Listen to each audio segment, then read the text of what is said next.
everyone, and welcome back to the PM Technology. Military aircraft seldom take an uneventful road to full operational service, and such was the case with this storied Rockwell B-1 Lancer heavy bomber of the United States Air Force, USAF. The Lancer was developed as a nuclear-capable, high-speed bomber to replace the venerable Boeing B-52 Stratofortress heavy bombers in service with the USAF since 1955. The Mach 3-capable North American XB-70 Valkyrie was originally set to become the primary heavy bomber of the USAF and Strategic Air Command (SAC), as well as serving as the B-52's original replacement, but the global political climate, advancing technologies, and an unfortunate accident ultimately led to the product's cancellation. Key forces behind the demise of the XB-70 were advances in Soviet air defenses, in both radar and missile technologies, as well as manned interceptors like the Mikhail-Gurevich Mi-G25 Foxbat, and the growing U.S. focus on Abrams and cruise missiles as a first strike, radar evading, low-cost alternative to a manned bomber approach. Beyond the B-52 for the high-altitude bombing role, USAF SAC held only the swing-wing General Dynamics F-111 aircraft in its stable, and this was used primarily in the low-level strike role. The B-52 was a subsonic heavy, while the F-111 operated as a supersonic system with a much more limited bomb load. The new bomber requirement. With the end of the XB-70 venture, the USAF continued with design studies for a new generation bomber throughout the 1960s, first under the Advanced Manned Strategic Aircraft (AMSA) program, for it was deemed that manned bombers still carried better accuracy than missiles of the day. A myriad of forms and types were bandied about: delta wing platforms, swing wing options, subsonic penetrators, and all were to integrate the latest in radar evading technology where possible, a far cry from the design lines and brute function of the massive B-52. The period of studies spanned from the early 1960s into the latter part of the decade, to which certain qualities of the new bomber began to emerge: a crew of 4 for the expected mission load, variable sweep wings for high-speed dashing at low altitude, a large airframe for the needed mix of fuel and weapons, to be held internally, and Mach 2 minimum performance. The aircraft would also be required to take off and land in short order and carry with it a high degree of crew/aircraft survivability.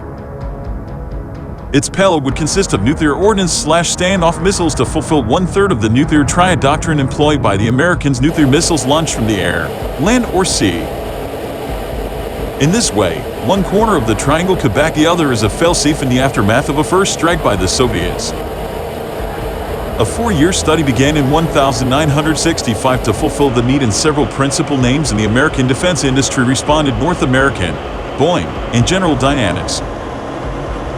In March of 1967, North American merged with Rockwell International to become North American Rockwell. North American Rockwell wins out. With the close of the formal design study period in November 1969, the USAF moved on an official request for proposal, RFP, with Boeing, General Dynamics, and North American Rockwell all delivering their best submissions. For North American, this became the D-481-55B. After review, North American Rockwell was selected the winner of the competition on June 5, 1970.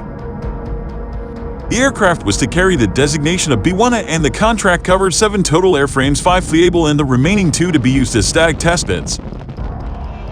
To go along with the new aircraft was an all-new engine initiative, and this fell to military/civilian engine stalwart General Electric for their 401G100 of 30,000 lb thrust output with afterburner capability. Interim measures. It would take some time to get the B-1a into USAF pilot hands, so, as an interim measure, the General Dynamics F-111 was modified for the strategic bomber role, and the Boeing B-52 itself revised to also fulfill a low-level penetrator function. That would help to bring SAC capability up to par for the growing threat posed by Soviet air defenses and its interceptors, a network that already showed its capabilities with the downing of Gary Power's U-2-1960. With the measures in place, the B-1a was allowed to advance under its own timeline. B-1 bomber walk-around. The finalized B-1a form became a slender aircraft given a streamlined fuselage, blended wing roots, underslung engine pairs, and a single vertical tail fin. The long-nose cone-housed radar, while the cockpit included seating for the 4 crew in a side-by-side arrangement, the pilots in front, and the offensive/defensive systems specialists aft. A whole crew escape capsule was the primary means of survival as opposed to individual ejection seats. The swing-wing approach was adopted for the needed runway, low/high altitude performance phases of the aircraft's operation. These structures rested at a 15-degree angle and became swept at a 67.5-degree angle when needed. 4 engines gave the airframe a Mach 2 plus maximum speed. The construction makeup of the aircraft was a mix of aluminum alloys, steel, titanium, composites, fiberglass, and polyamide quartz. Over 41% of the aircraft was aluminum.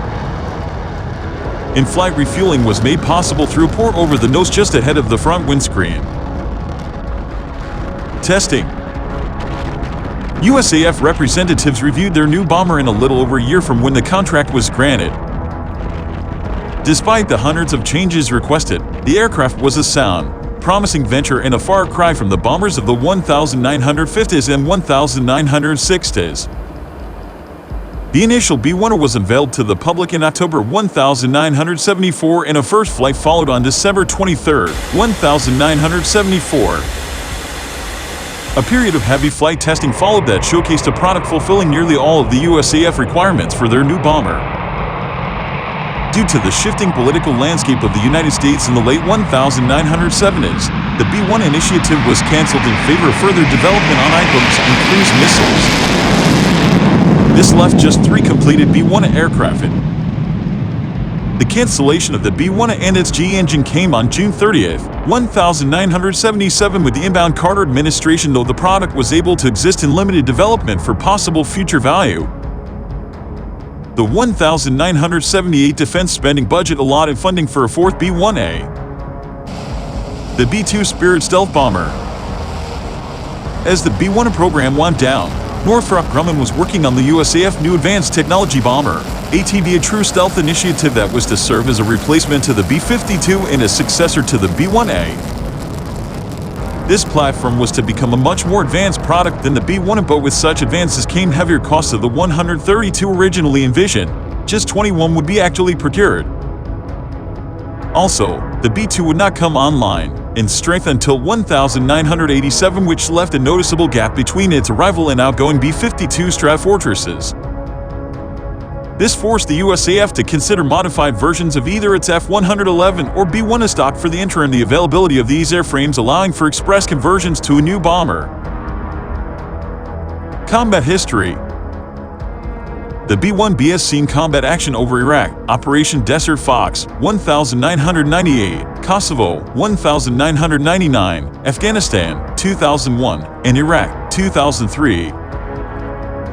It missed out on Operation Desert Storm, 1991 for its conventional bombing functionality has not been added by then, and engine issues further kept the aircraft from participating. For the offensive against Saddam Hussein's foreign forces, the B-52 took the place of the B-1B in the conventional bombing role. Throughout its operational tenure, the B-1 has served with Strategic Air Command, Air Combat Command, the Air National Guard, and with the Air Force Flight Test Center. 2 B-1 bombers were claimed as museum showpieces, while some 8 B-1B series aircraft have also been saved from the scrap heap in the same way. Though stripped of its nuclear carrying and delivery capability, the remaining B-1Bs in service can very well be retrofitted for the nuclear goal once more if needed.